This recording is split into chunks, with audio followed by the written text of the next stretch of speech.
Assalamu alaikum malen tani muso denmisɛnnin mɔgɔkɔrɔba ani su ani wula ani sɔgɔma ani tile a bɛ dépend a bɛ kan an filɛ yɔrɔ min na a bɛ dépend a bɛ k'an lajɛ waati min fɛnɛ la foli ta ni ka ɲɛsin maliyɛn bɛɛ lajɛlen ma Mali kɔnɔ ani Mali kɔ kan a denkɛ ni a balimakɛ don Dirisa Mɛmɛnta Yɛrɛwolo Debout sur les remparts bi ye juma ye bi ye juillet kalo tile 28 ye an b'a ɲini a fɛ i n'a fɔ d'habitude video a ka partage kosɛbɛ video a ka partage kosɛbɛ aw ka kɛrɛ caman bila pour que minnu sigi kun ye walasa an kana se ka ɲɔgɔn kunnafoni minnu sigi kun ye pour que an kana se ka ɲɔgɔn sɔrɔ walasa ka dɔn ani olu ni ɲɔgɔn cɛ comme ça n'a bɛ video partager a b'a to Facebook t'a tigɛ a b'a to minnu fana b'a signaler olu ka baara bɛ kɛ fu y'u bolo maliyɛnw an sigira su in na même n'a sɔrɔ an sɛgɛnnen don dɔɔni parce que an ko ko an tɛ se ka nin bila ka sini kɔnɔ an bɔra voyage la sisan mais an tɛ se ka nin bila ka sini kɔnɔ quoi donc video y'a partager kosɛbɛ bi an bɛna kuma mɔgɔ min kan o ye Faransi président Emmanuel Macron a ye tagama dɔ kɛ ka taga Guinée Bissau o président n'o ye Umaru Anbalo Sisoko ye o fila jɛra ka conférence de presse dɔ kɛ a conférence de presse an bɛna yɔrɔ dɔ k'a la mais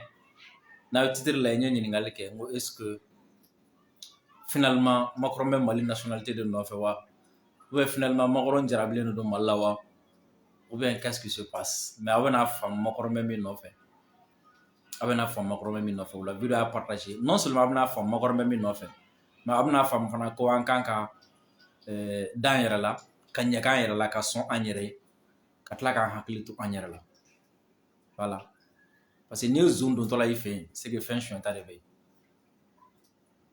n'i ye zone dontɔ la i ka so k'a bɛ sonyɛnni kɛ a y'a to kɛnɛma ka fɛn sonyɛnta dɔn n'a ma ye i fɛ yen a y'a ko mɛn i fɛ yen a b'a kalama ko fɛn dɔ b'i fɛ yen min bɛ se k'ale mago ɲɛ o de la a bɛna sonyɛnni kɛ sinon ni zone y'a dɔn ko foyi t'i fɛ yen ale mago ɲɛ foyi t'i fɛ yen a tɛ don i ka so surtout zone ka kɔgɔji tigɛ ka avion ta i k'a gɛn ka marifa ta ka bere ta ka bese ta ka kabakuru ta ko zone ka taa o bɛɛ la zone jɔlen don non seulement zone mago ɲɛ fɛn b'i fɛ yen mais ni zone y'a fari la kɔngɔ b'a faga ou bien bana b'a faga a balo fɛn fana b'i fɛ yen o kuma n'i bɔr'o kalama e de kan k'i tɔgɔ dɔn sisan i bɛ min kɛ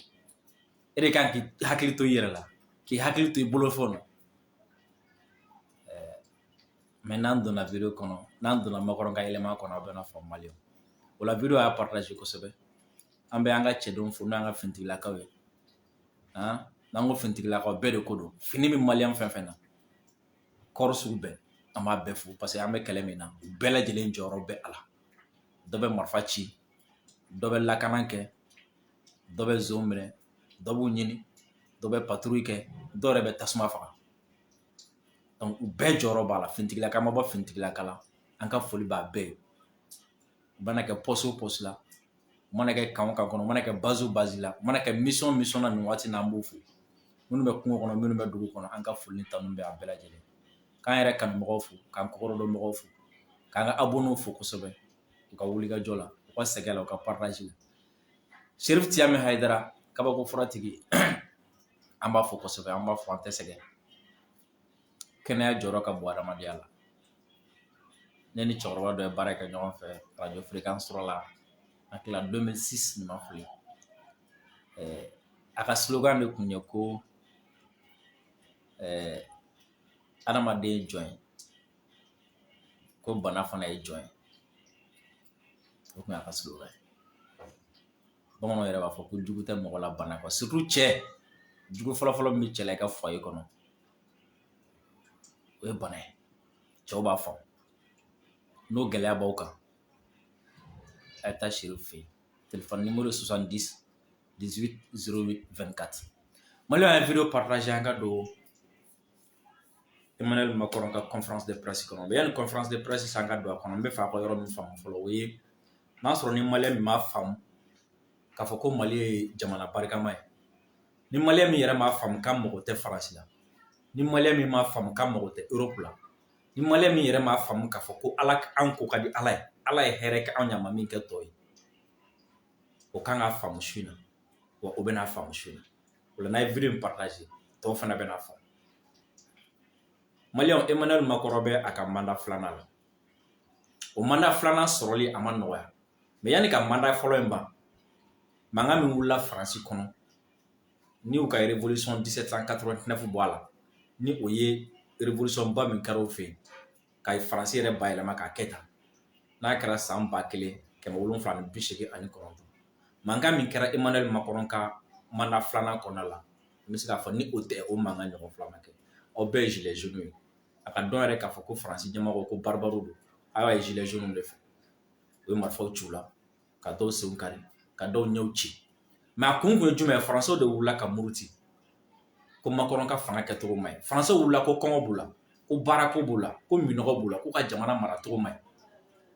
u ye pression wuli Macron kan ko crise économique bɛ yen crise sociale bɛ yen crise suguya bɛɛ bɛ yen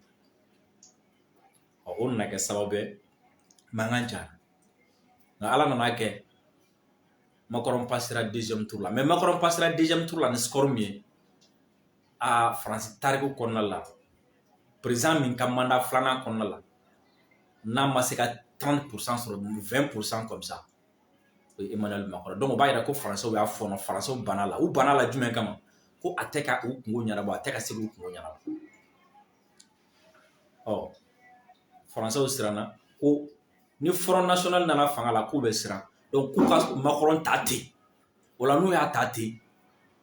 u b'u a kurun k'a bisi k'u bolo ja ngɔni na walasa a ka se ka d'abord kafaliya min b'a la a ka se k'o bila yaadaliya min b'a la a ka se k'o bila jamaniya min b'a la a ka se k'o bila ani dɛsɛ min ni kodɔnbaliya min b'a la ka Faransi mara u ka se ka bɔ a la u k'a kurun a ka don sira ɲuman fɛ Faransiw ye Macron ta deuxième la n bɛ ka kuma minnu fɔ a nafa ka bon dɛ a y'a partager aw tɛ Mali dɔnya n'a ma nin yɔrɔnin faamu aw tɛ farafinna dɔnya n'a ma nin yɔrɔnin faamu vidéo y'a partager c'est très important aw tɛ hali kɛlɛ min ma an kunna a t'a faamu terrorisme a tɛ n'a faamu rébellion aw tɛ n'a faamu politique mɔgɔ bɛ mankan min na aw tɛ n'a faamu Mali kɔnɔ balo ka gɛlɛ fɛn ka gɛlɛ aw tɛ n'a faamu n'aw ma nin yɔrɔnin faamu n bɛna nin yɔrɔnin min fɔ o de la vidéo nafa ka bon a y'a partager o de la n ma sɔn n nana ka bɔ dugu la village la ma fini bɔ n ye n sigi k'a kɛ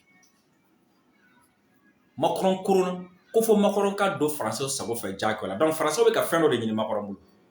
donc Macron kan ka taa fɛn dɔ de ɲini Faransiw bolo Macron kan ka taga balo ɲini ka na di Faransiw ma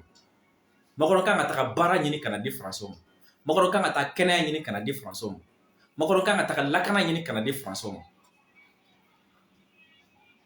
alors n'a sɔrɔ Macron bɛ ka nin fɛn fɛn ɲini n'a bɛɛ tun bɛ Faransi Macron ka voyage bɛɛ tun bɛ kɛ Faransi kɔnɔ a ka mandat fɔlɔ in kɔnɔna la san fɔlɔ kɔnɔna la a tun b'a bɛɛ kɛ Faransi de kɔnɔna la sanu bɛ yɔrɔ min na a bɛ taga yen pétrole bɛ yɔrɔ min na a bɛ taga yen jama bɛ yɔrɔ min na a bɛ taga yen sɛnɛba bɛ kɛ yɔrɔ min na a bɛ taga yen a bɛ Faransi pétrole ta k'a kɛ ka Faransiw ka baara d'u ma ka wari d'u ma ka balo d'u ma a bɛ Faransi sanu ta k'a kɛ ka wari d'u ma k'a kɛ ka balo d'u ma k'a kɛ k'u furakɛ a bɛ Faransi sɛnɛkɛyɔrɔ a sɛnɛkɛfɛnw a b'a ta ka na di u ma k'a kɛ k'u furakɛ donc normalement Macron ka mandat fɔlɔ tun kan ka kɛ mandat san fɔlɔ tun kɔnɔna la ka kɛ ni Faransiw ka kule o damakasi kɛ ko kɔngɔ ni minɔgɔ min b'u la Macron tun kan ka taga Faransi a dumunima yɔrɔ a pétrole ma yɔrɔ a sanuma yɔrɔ ka taga o yɔrɔ de la k'a ka tournée fanba kɛ ka ninnu ɲini ka na n'a ye ka ninnu feere walasa Faransiw bɛ se ka lafiya sɔrɔ ni Macron m'o kɛ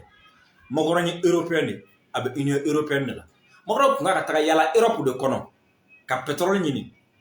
k'o feere k'a kɛ ka Faransiw bolo ka taga sanu ɲini k'a feere k'a kɛ ka Faransiw bolo ka taga balo ɲini Europe kɔnɔna na k'a kɛ ka Faransiw bolo Macron a to a ma taa Europe fana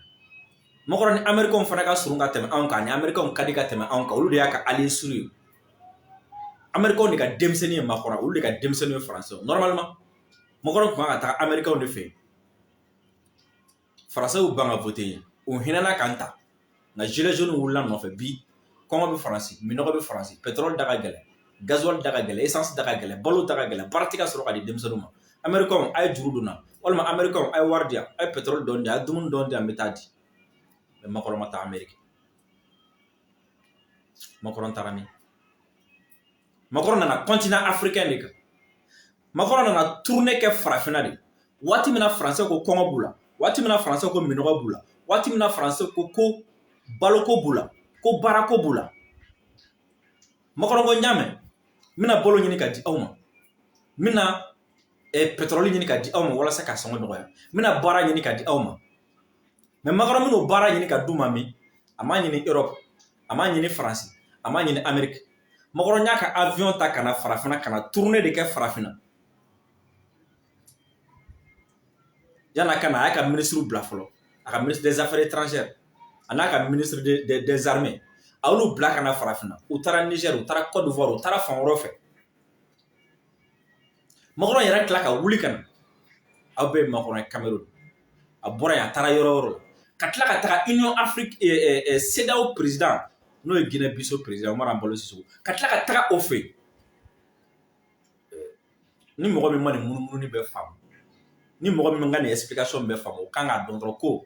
Macron ka nali anw fɛ farafinna a ka tagali Cameroun a ka tagali Guinée Bissau a ka ministre bilalen ka na Niger bilalen ka taga Côte d'Ivoire k'o munumunu an da fɛ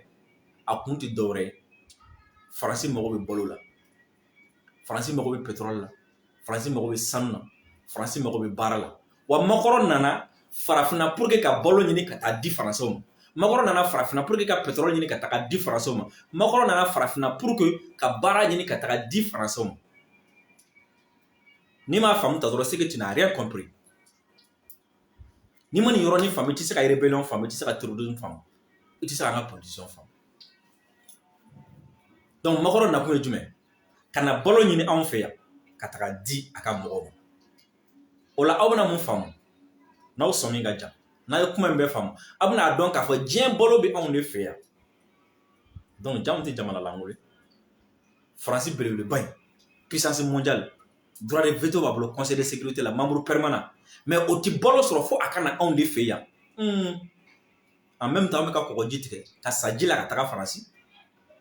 au même temps anw de sigilen don yan fo an ka journaliste dɔw bɛ taga publier Facebook sanfɛ ko Faransi bɛ ka association dɔw financer Faransi bɛ ka projet dɔw financer ko Russie ye projet dɔ financer Macron somɔgɔw ye mankan cɛ la ko kɔngɔ b'u la balo b'u la Macron y'a ka avion ta ka na anw de fɛ olu mun yira ko balo bɛ anw de fɛ yan a fɔra ko pétrole ka gɛrɛ Macron bolila kɔrɔ ko pétrole b'anw de fɛ ko baara tɛ u bolo tɛ ka baara sɔrɔ Macron bolila ka na yan nɔ kɔrɔ ko pour que Macron ka baara sɔrɔ fo k'a ka wari sɔrɔ donc pour que a ka wari sɔrɔ Macron y'a ka entreprise de ta ka na a ka chef d'entreprise ta ka na anw de fɛ yan farafin donc o kɔrɔ k'an mago t'u ka dɛmɛ la an mago t'u ka financement la an mago t'u ka fond na an mago t'u ka armée la o la ni e ye nin faamu i b'a faamu kun jumɛn na Faransi nɔrɔlen don Mali la ni ye nin faamu i b'a faamu kun jumɛn na Faransi bɛ k'an kɛlɛ ni ye nin faamu i b'a faamu kun jumɛn na Faransi ka cidenw bɛ k'an kɛlɛ ni ye nin faamu i b'a faamu kun jumɛn na Faransi tɛ fɛ ka fara anw na Faransi tɛ se ka taa ka anw to wa ni ye nin faamu i b'a faamu de ko anw man tɛ ka jɔnya kɛ Faransi ni ye nin faamu de i bɛ sɔrɔ k'a faamu ko ja anw man tɛ k'an yɛrɛ to Faransi bolo ni ye nin faamu de i b'a faamu ko ja anw man tɛ ka siran Macron ɲɛ anw man tɛ ka siran Faransi ɲɛ anw man tɛ k'an kama da Faransi ni ye nin faamu de i b'a faamu la k'a fɔ ko anw man tɛ ka boli ka to fɛ olu de kan ka boli ka na anw fɛ ni ye nin faamu i b'a faamu ko ninnu man tɛ ka diɲɛ mara bi anw de kan ka mara balo bɛ anw de fɛ pétrole bɛ anw de fɛ sanu bɛ anw fɛ jama bɛ anw de fɛ hali kɛlɛ ɲuman suma ɲuman fiɲɛ ɲuman ji ɲuman o b'anw de fɛ donc ni mɔgɔ kan ka diɲɛ mara anw de don ni mɔgɔ kan ka diɲɛ ɲɛmɔgɔya kɛ anw de don ni boli kan ka kɛ mɔgɔ nɔfɛ anw de don ni mɔgɔ kan ka kafa ni mɔgɔ kan ka jafa jama ni mɔgɔ kan ka yada anw de don donc an man tɛ ka jɛn ni Faransi ka jɔnya an man tɛ ka boli Macron nɔfɛ an man tɛ ka siran Macron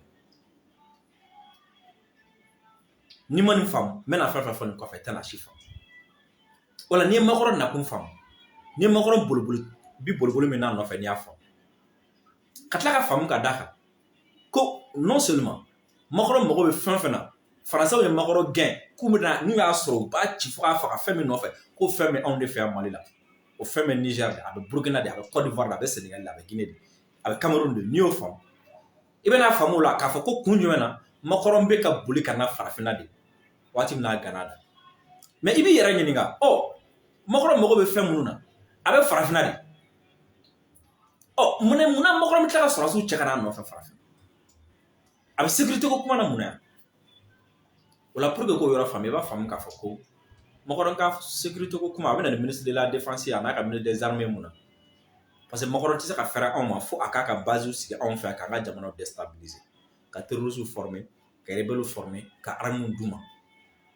ni jamana min ko ko a bɛ kanga Faransi ni u bɛ an duni min ni ɲɔgɔn cɛ u b'u ka sɔrɔsiw bila i n'a fɔ min ka babu la u ka sɔrɔsiw bila i n'a fɔ min kɛ Kadhafi la u b'u ka sɔrɔsiw bila i n'a fɔ u ye min kɛ Mali la n'o ye rébellion n'u bɛ terroristes former cogo min donc o la ministre des armées cɛkun ye a fɛ ka na u kuma k'a fɔ k'u bɛna an dɛmɛ k'an ka lakana ni fɛnw mais o tɛ c'est comme si chevalier 3 n'aw bɛ chevalier 3 ni mɔgɔ min bɛ chevalier 3 dɔn minnu ye bɛ histoire dɔn olu b'a dɔn chevalier 3 ye fɛn min ye chevalier 3 tɛ fɛn wɛrɛ fɔlɔ-fɔlɔ empire ko tile la masakɛba fila ka kɛlɛ la a masakɛ kɛlɛ o tun bɛ 3 de kunna l'empire gréco-romain a masakɛ kelen tun bɛ 3 de kunna donc u ni 3 kɛlɛ la ni mɔgɔ min delila ka Hector tɔgɔ mɛn ani Achille u ni 3 kɛlɛ la u ni 3 kɛlɛlen u nana kɛlɛ daga da 3 da la 3 kun ye a waati 3 kun y'a jamana masabo ye u nana gɛrɛntɛ da 3 da la ka n'u ka kɛlɛbon sigi 3 da la ka 3 encercler u ka tataw kun kɛcogo ka ɲi u ka karangaw kun sɔgɔcogo ka ɲi kɛlɛkɛcɛw kun b'u bolo u ye ko sugu bɛɛ kɛ walasa u bɛ se ka 3 minɛ u ma se ka 3 minɛ fo ka n'u fari faga u ko k'u bɛna segin ka taa k'u tɛna se ka se 3 la fo ka na kɛ banajugu commencera ka don u cɛ la kɔngɔ nan'u minɛ minɔgɔ nan'u minɛ u ma se ka se 3 la u ye fɛn wɛrɛw kɛ mais a bɛ chevalier 3 min mais hali ni virus dɔ bɛ yen n'a tɔgɔ ye ko chevalier 3 a 3 sɔrɔla cogo di walasa u bɛ se ka 3 sɔrɔ u ye mun kɛ u ye so dɔ dilan a b'a mɛn ko cheval o so in de kun u ye so belebele jamanjanba dɔ dilan so min n'a a solaman don quoi c'est comme si monument aw b'a faamu cogo min monument solaman dilan ka kɛlɛkɛdenw don o kɔnɔ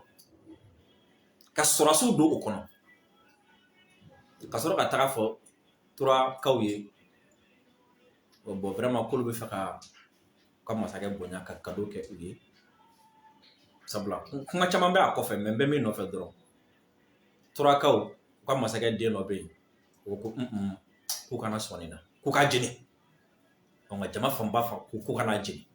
ko bonya don k'u ka sɔn bonya la u ye so in minɛ ka so in ladon so min don monument de don mais a kɔnɔna kun falen don juguw la kɛlɛkɛdenw na o la so in u y'a ladon so kɔnɔ u ye karangaw dayɛlɛ ka so in sama ka don ka kolonkolon ka don ka karanga sɔgɔ a da la kɛlɛkɛdenw de tun b'a kɔnɔ su kora waati min na ni tura bɛ da la kɛlɛkɛdenw ninnu popora ka bɔ so kɔnɔ kelen kelen ka tasuma don tura la ka tura kɔnɔna bɛ jeni o la kɛnɛma ka sɔrɔ ka taga karanga dayɛlɛ sisan kɔfɛ mɔgɔw ka sɔrɔ ka don a kɔnɔ a bɛ fɔ o de ma ko o so in ma ko chevalier 3 minnu bɛ informatique kɛ u b'a dɔn hali caman yɛrɛ bɛ informatique kɛ mais u t'a dɔn chevalier 3 in kun ye min ye u t'a dɔn a sɔrɔla tan o so in de bɛ wele ko chevalier 3 chevalier 3 de ɲin jugu ni mɔgɔ bɛ ɲɔgɔn na i b'i dɛn ka mɔgɔ dɔ fara a kan ka infiltrer o ma Faransi sɔrɔsi minnu bɛ na anw fɛ chevalier 3 de don u tɛna ka n'an dɛmɛ lakana la dɛ u nakun ye ka na an ka système défensif dɔ yan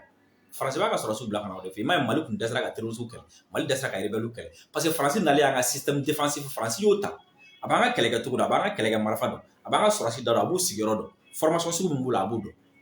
o la Faransi bɛ se ka taga jugu labɛn facilement ka na k'an kɛlɛ ka se an na o de la an kun tɛ ka se ka se terroriste la wa an kun b'an sigi an tɛ se terroriste an tɛ se rebelle la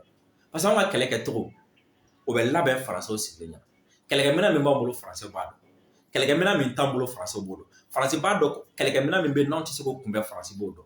o la Faransi bɛ taga jugu fɛ yen dɔrɔn ka taga min bɛ an jɛ a b'o d'o ma o bɛ na o b'an kɛlɛ ka se yan o la ni Macron wulila an natɔ n'a ka ministre des armées nana u nakun y'o o de o la n'u sera k'u sigi jamana o jamana k'u ka sɔrɔsiw bila jamana o jamana la o jamana kɔni sebaga bɛ t'u bolo u ka jamana fɛn bɛɛ u b'u bɛɛ lajɛlen dɔn yan o la o sɔrɔsiw fana bilatɔla ka na u bɛ service de renseignement bila ka na olu bɛ na nafika la jamana kɔnɔna la ka na jamana dɔ dɔli ka jamana bɛɛ ka jamana n'a ko k'a bɛ fɛn fɛn kɛ u b'a kalama u bɔ k'a fɔ ninnu n'a ko k'a ni Chinois bɛ baara kɛ u t'a nafiya kɛ u bɛ taa ni Chinois bila ɲɔgɔn na n'a ko k'a ni Américain bɛ baara kɛ u t'a kɛ n'a ko k'a ni Iran n'a ko k'a ni Russe baara kɛ u t'a nafiya kɛ k'aw bila ɲɔgɔn na donc Macron ka voyage kɔnɔna la yanni voyage ka kɛ a y'a ka ministre des armées et ministre des affaires étrangères bila ka taa yala fɔlɔ ensuite a yɛrɛ wulila cette fois-ci ka na ni a ka entrepreneur y'a fɛ a ka sɔrɔ bosobaw o kɔrɔ jumɛn k'u kana farafinna boso ka farafinna tulu bɔ ka farafinna ji min k'a tɔ to ɲaga ye anw bolo yan an bɛ to mɔgɔ bɛ to ɲaga dun na k'i bɛ kɛ mɔgɔ ye i bɛ to ɲaga dun na k'i bɛ bɔ i yɛrɛ la jamais o la i b'a faamu munna Macron tɛ Mali fɛ i b'a faamu munna Macron tɛ se ka Mali ye k'a to yen i b'a faamu munna Mali juguya bɛ Macron na o la i b'a faamu munna Macron da Mali a wuli Mali a sigi Mali a sunɔgɔbaatɔ la Mali a ɲɛ yɛlɛbaatɔ la Mali n'a bɛ tagama Mali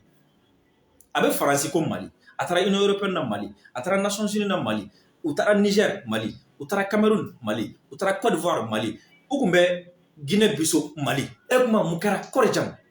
Mali e kuma Makɔrɔ mago bɛ Mali nationalité de la wa an tɛ Mali nationalité di Makɔrɔ ma pour que a bɛ Mali tɔgɔ bila ka bɔ a da ten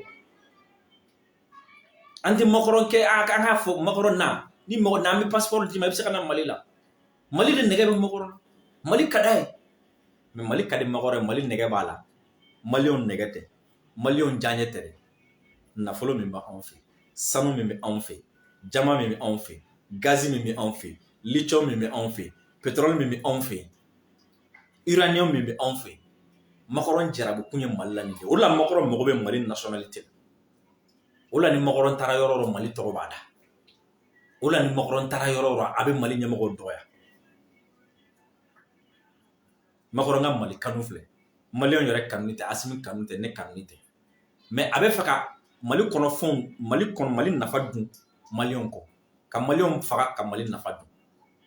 n'o tɛ jɔn de la ka Makɔrɔ tɔgɔ mɛn Asimi da o tigi k'a fɔ ye Maliyɛn jɔn de la ka Makɔrɔ tɔgɔ mɛn Asimi da jamais ni journaliste y'a ɲininka a t'a jaabi Mali ministre ni journaliste y'u ɲininka o t'u tɔgɔ fɔ mais Makɔrɔ de fo a bɛ taga journaliste dɔw sara n ɲininka Mali ko la dɛ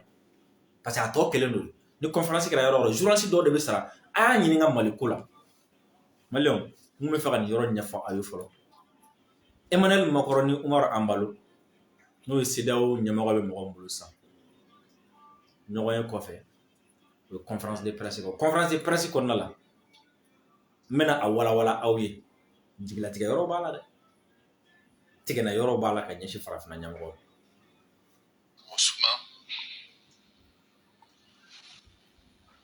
a y'a lamɛn a ka vidéo partage. Je pense que la position de la CEDEAO est assez bien claire. C'est vrai, on a enlevé les sanctions progressivement. Là, on a enlevé les sanctions économiques. J'étais à Conakry avec le président de la commission pour faire comprendre la junte militaire la décision des sommets des chefs de l'État que la transition ne peut pas dépasser les 24 mois et avait proposé les 36 mois. On a réussi à les convaincre. On a fait les mêmes choses avec Burkina Faso. Bientôt, la ministre d'État des Affaires étrangères de Guinée-Bissau va partir au Mali pour rencontrer la junte. Et après moi-même, je serai là-bas pour discuter avec nos frères maliens. Je pense qu'on va arriver à un accord parce que c'est très important qu'on finisse avec la transition au Mali, en Guinée-Conakry et au Burkina Faso. Et je peux vous dire aussi, il est déjà sur la table en création d'une force anti-putsch qu'on est en train de penser à créer. Et ça va permettre que tout le monde comprenne que nous sommes en plein siècle XXI. C'est inadmissible, inacceptable de coup d'État. On ne peut pas penser que pour arriver au sommet de l'État, c'est un fast-track. Non. Comme bien dit au président Macron, ça, il y a les procédures à arriver chef d'État. Donc, il faut qu'on soit tous républicains. C'est le peuple qui a le droit de sanctionner les dirigeants. Bon, malgré que beaucoup de fois aussi, les peuples sont complices, tenant en considération les niveaux. Mais c'est avec ça qu'on doit faire. Ce n'est pas avec des coups d'État militaires. Concernant Mali, je suis sûr et certain qu'on va trouver un agenda de la CEDEAO conformément à la décision des sommets, dernier sommet de Accra. Alors, il y en a assez marrant dans ma foi. Les Guinée-Bissau président ka kuma ye, les CEDEAO ɲɛmɔgɔ ka kuma ye. Ko bon, u taara Guinée kun ko kalo 36 mais bon u bɛnna 24 kan. A ye mɔgɔ bila ka taga Burkina, a bɛna mɔgɔ bila ka na Mali fana na. O bɛɛ ye kuma fu ye mais ko nin waati na ko CEDEAO ka tabali kan ko sɛbɛn dɔ bilalen don o sɛbɛn jumɛn ye ko ka sɔrɔsi jɛkulu dɔ bila sen na sɔrɔsi jɛkulu min bɛna mun kɛ ka coup d'état kɛlɛ kɔrɔ ye jumɛn ni mɔgɔ min ko k'i bɛna coup d'état kɛ o sɔrɔsi jɛkulu bɛ wuli ka t'i kɛlɛ k'i gɛn ka bɔ yen ka président kɔrɔ sigi a k'o bɛ sen na d'abord Umaru Ambalo min nin fɔ i b'a faamu n'ale ye nin fɔ a ti bali la mais k'a fɔ ko CEDEAO de sigilen don ka baara kɛ nin kan o de y'a jigilatigɛma yɔrɔ ye o de la i b'a faamu excusez-moi du terme o de la i b'a faamu k'a fɔ ko nous sommes dirigés par des gens qui s'en foutent éperdument de notre sécurité, s'en foutent de notre vie. Quoi sera tanga armadel, quoi sera tanga kenel, ambolo ansala, quoi sera tal. Parce que aller au Marambalo, aller sigira président là. Pour l'état qu'on a qu'à aller la 606. Aller à Borato Natado, à Kishrato Natado, Massa Mia, Thomas Atado. Parce que vous allez être à la. Vous allez être à la. Arrête à Borato. Allez bonner au coffre. Allez avec un kuma watimina. CEDEAO ye sɔrɔsi 600 de bila ka taa o de bɛ k'ale kɔlɔsi ale de ka sɔrɔsiw tɛ k'a kɔlɔsi CEDEAO de ye sɔrɔsi 600 bila ka taga o de bɛ k'ale kɔlɔsi Guinée biso bi donc ni mɔgɔ kan ka bila ɲɛma k'an ka sɔrɔsi jɛkulu dɔ bila sen ka force dɔ bila sen minnu bɛ coup d'état kɛlɛ n'ale yer'o ɲɛma a ti bala Alassane bɛ sigi yɔrɔ min na aw b'a dɔn ne b'a dɔn a sigira cogo min na a b'a sigi cogo di aw b'a dɔn ne b'a dɔn Macky Sall bi ɲɛ b'a ka carré kɔnɔna na diɲɛ don o don min bɛ yen a b'a dɔn mais yɔrɔ min na ni i bɛ tigɛ ninnu na ka ban u la ka daji tu u kun na ka fɔnɔ kan o ye jumɛn CEDEAO bɛ se ka sigi ka miiri ka force dɔ bila sen na min bɛ coup d'état kɛlɛ mais CEDEAO tɛ se ka sigi ka miiri ka force bila sen kan min bɛ rébellion kɛlɛ ka force bila sen kan min bɛ terrorisme kɛlɛ alors qu'an bɛ don min na fɔ bi CEDEAO gɛlɛya min bɛ CEDEAO kan bana min bɛ CEDEAO la c'est le terrorisme ni CEDEAO kun kan ka fɛn dɛmɛ ni CEDEAO kun kan ka force bila sen kan bi o force kun kan ka taga terroristes de kɛlɛ terroristes ye Côte d'Ivoire attaqué Mali y'o attaqué Burkina y'o attaqué Niger y'o attaqué Cameroun y'o attaqué Nigeria y'o attaqué même ni Cameroun tɛ CEDEAO fɛ mais Nigeria b'a fɛ bɛɛ ye Boko Haram tɔgɔ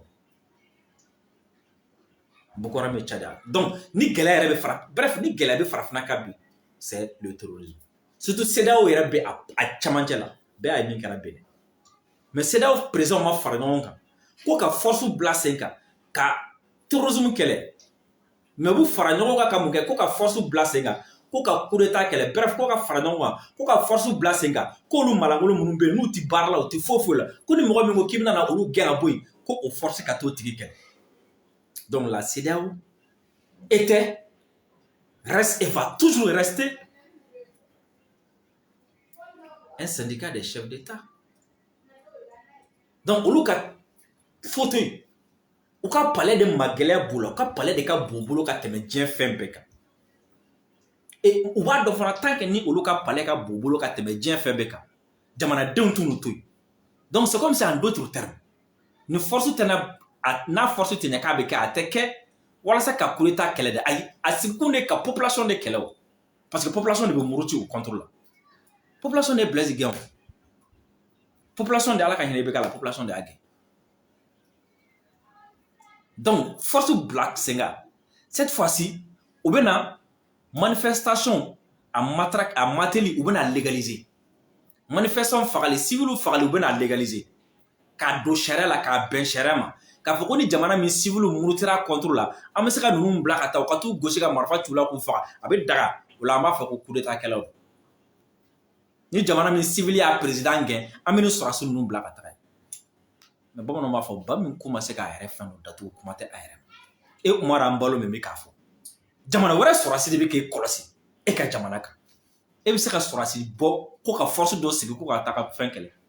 a ye jamana kelen fɔ CEDEAO kɔnɔ jamana min na kɛlɛ tɛ yen a ye jamana kelen fɔ a jamana min bɛ yen ko bibi na ko jamana in bɛ se a yɛrɛ kɔrɔ ko f'a bɛ se ka sɔrɔsi bɔ ko sɔrɔsi dɔ b'a fɛ yen ko minɛn b'u la formation b'u la ko bɛ se ka bɔ ka taga bɔli yɛrɛ tɛ dɛ ko bɛ se ka ala yɛrɛ lakana kuma tɛ ka taa mɔgɔ wɛrɛ dɛmɛ ni Mali kelen tɛ. A y'a fɔ ye a tɛ yen. Aw yɛrɛ ka jam aw président yɛrɛ aw dɛsɛlen don k'aw yɛrɛ lakana. Aw dɛsɛra k'aw sɔrɔsiw former. Terroristes bɛ aw kan aw dɛsɛra ka fɛn kɔ aw nana fara ɲɔgɔn kan force kɛ o force bɛ bɔ min? O force bɛ bɔ min? Hali Ala ma taa aw ka réunion gansan fo aw ka taa Union européenne nɔfɛ k'aw ka réunion financer aw ye. Aw nana force sigi sen kan. Quelle honte, quelle déception. Quelle honte, quelle déception. Mais ça montre encore une fois de plus que les dirigeants de la CEDEAO, c'est-à-dire, ils n'ont qu'un souci. Ils n'ont aucun souci. Ils s'en foutent du peuple. En bololan sara, terroristes quand même peuvent faire au passerata. Maintenant, cette fois-ci, on a Djamané là. Macron Djamané. Par rapport à votre question, je rappelle que la France est intervenue en 2013 au Mali à la demande de l'État malien qui était menacé par les groupes terroristes et à la demande de la CEDEAO. Et donc nous avons toujours respecté la position de cette organisation régionale. Voici quelqu'un, malgré qu'il est président de la France, il n'arrive pas à se débarrasser de certains mauvais comportements, c'est-à-dire le mensonge. Dans le Macron, c'est qu'en 2013, quand on a mal là, parce que CEDEAO nous veut. Mais toi là, tu as quel genre de mémoire? C'est ce que j'ai toujours dit ici, quoi. La schizophrénie là, ça va pas, ou bien Alzheimer de là, Macron. De 2019 à aujourd'hui, tu n'as cessé de nous chanter que c'est les Maliens qui vous ont appelé. Tu n'as cessé de nous chanter ici que c'est les dirigeants maliens qui vous ont appelé pour venir au Mali. Et aujourd'hui, oui, parce que tu es avec la CEDEAO, oui, parce que c'est la CEDEAO qui a appelé la France pour venir au Mali. Mais comment est-ce que la CEDEAO peut appeler la France pour venir au Mali? C'est quoi ça? Macron, comment faire? Quand on a 2013, parce que la CEDEAO de Oloubé. Alors que la 2019, là, qu'on a fait bilan. Macron date au Kaye. Comme Mali n'y a pas de Oloubé. Mais bien, elle m'a dit que la CEDEAO. Alors que Bébou n'a trop de cher mois, 2013. À lettre Beno Alissa. Au lieu de la France débornée. François Hollande lettre sebe ka ci jonguna ma ko jonguna ni lettre nchima afo ko ngana kana nkele wele de afo ko Nations Unies fana ka MINUSMA bla kana faranga mais bi voilà ni meti jongona na ka fola. Cette organisation régionale extrêmement importante et j'ai toujours considéré que notre rôle était de venir en soutien des décisions qu'elle prend et en cohérence avec celle-ci. C'est pourquoi la CEDEAO, à plusieurs reprises, a condamné le premier coup d'État, puis le deuxième coup d'État militaire qui s'est tenu au Mali. Le président, maintenant en exercice, avec l'ensemble des équipes, va œuvrer pour clarifier les éléments de transition. Une partie des sanctions a été levée à l'égard du Mali, mais pas toutes. Et donc je crois que la responsabilité de la CEDEAO, c'est d'œuvrer d'une part pour que le peuple malien puisse retrouver la voie consistant à exprimer sa souveraineté populaire. Parce qu'on ne peut pas considérer que c'est une bonne chose. Alors, vous voyez ici la contradiction dans les propos de Macron. Macron a eu soso. Contradiction. D'abord, Macron a dit que Oluka Uruli ka CEDEAO demain. Ka CEDEAO accompagne. Oluka Uruli. Mafo. Koni CEDEAO hakilina mununta. Olu be CEDEAO dɛmɛ o hakilila ninnu kan o de olu ka rôle olu ka baara ye. C'est-à-dire olu tɛ hakilila ta CEDEAO nɔ la olu t'a fɔ CEDEAO nin kɛ mais ni CEDEAO ye décision minnu ta k'o décision ninnu appuyer o olu ka baara ye o olu ka rôle ye. Aw hakili b'a la a ye est-ce que a kuma faamu olu ka baara tɛ ka hakilila ta CEDEAO nɔ la olu ka baara tɛ ka CEDEAO bila baara la olu ka baara ye jumɛn ni CEDEAO ye hakilila minnu ta ka CEDEAO dɛmɛ o hakililaw ye. 30 secondes plus tard o Macron kelen de b'a fɔ ko CEDEAO kan ka baara min kɛ k'o de ka fɛn bɛɛ kɛ walasa Mali ka taga élection na. Donc cette fois-ci a bɔra CEDEAO dɛmɛli la mais sisan a bɛ injonction de di CEDEAO ma sisan a bɛ ka ordre de di CEDEAO ma sisan. Aw kan ka baara min kɛ o ye nin ye fɔra i ko n ma na ka na hakilila ta aw place la n ma na ka na hakilila fɔ k'aw ka nin kɛ n nakun de ka na aw dɛmɛ n'aw ye hakilila minnu ta k'a dɛmɛ o la o kɔnna ka kɛ an ka baara ye. Seconde 30 kɔfɛ i ko aw kan ka min kɛ sisan nɔ o de ye ka fɛn bɛɛ kɛ walasa Mali ka taga élection na ni sɔrɔdasi ninnu ka bɔ yen élection ka kɛ président wɛrɛ ka na contradiction Macron yɛrɛ de yelen ye contradiction ye quoi nin bɛ ka fɔ CEDEAO président donc Macron nalen filɛ ni injonction di alors que non mais wallahi billahi Macron ma non ça veut dire kalan ni kodɔn tɛ kelen ye n bɛ se k'a fɔ Macron taara école la mais a ma kalan min kale a kan Macron taara école la mais a ma kalan journaliste ka question de ko Macron mɔgɔ bɛ k'a fɔ ko aw bɛ ka CEDEAO utiliser k'aw bɛ ka CEDEAO k'a ka sommet k'aw bɛ ka CEDEAO k'a ka baarakɛminɛ o kuma ɲɛfɔtɔ la i bɛ tila k'a fɔ tuguni pour que k'a yɛrɛ k'a fɔ ko aw tɛ ka CEDEAO k'a ka baarakɛminɛ e bɛ tila k'o journaliste kelen jaabitɔ la i b'a fɔ tuguni ko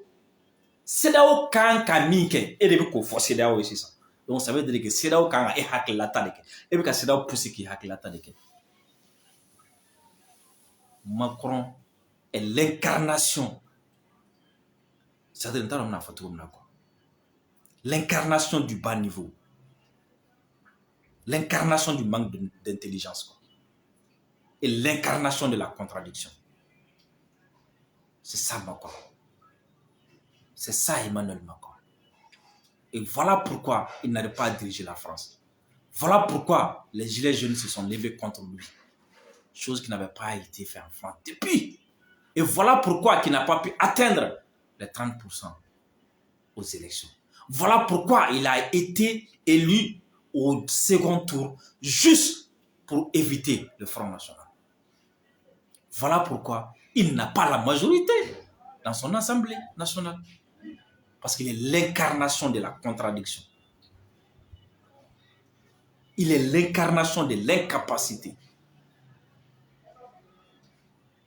Mais il est très fort quand il s'agit d'assassiner. Il est très fort en ça. Cherchez les jeunes Africains, les assassiner, des gens comme nous qui dévoilent ces projets.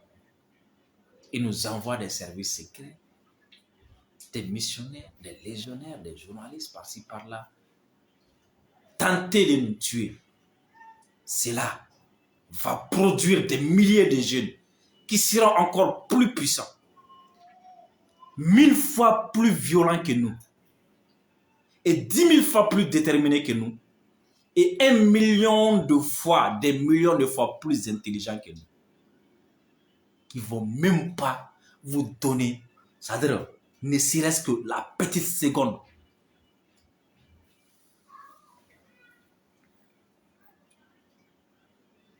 Considérez que c'est une bonne chose pour le peuple malien qu'une junte ait pris le pouvoir sur la base d'un coup d'État.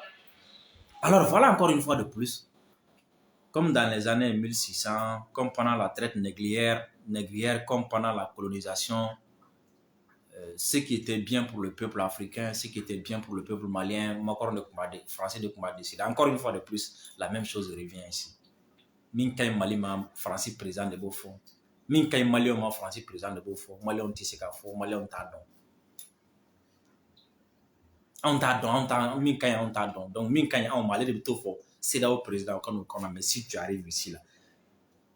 en bolo ko avec Anali.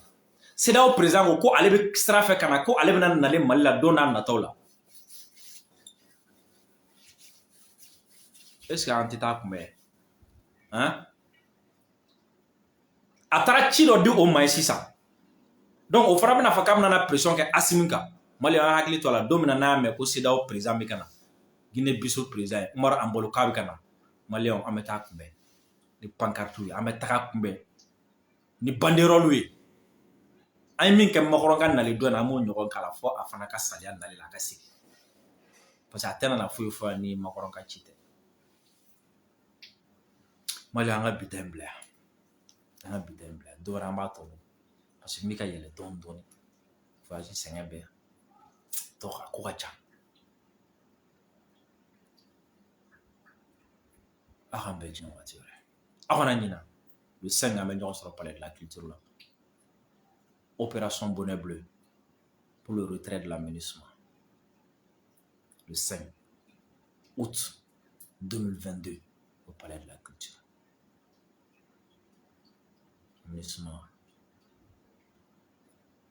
Ministre Macron au président MINUSMA yɛrɛ ɲɛmɔgɔ dɔ bɛ yala yala la Mali la yan mais an bɛ tila ka segin ka na o ka k'a ka don wɛrɛ a ka bɛn waati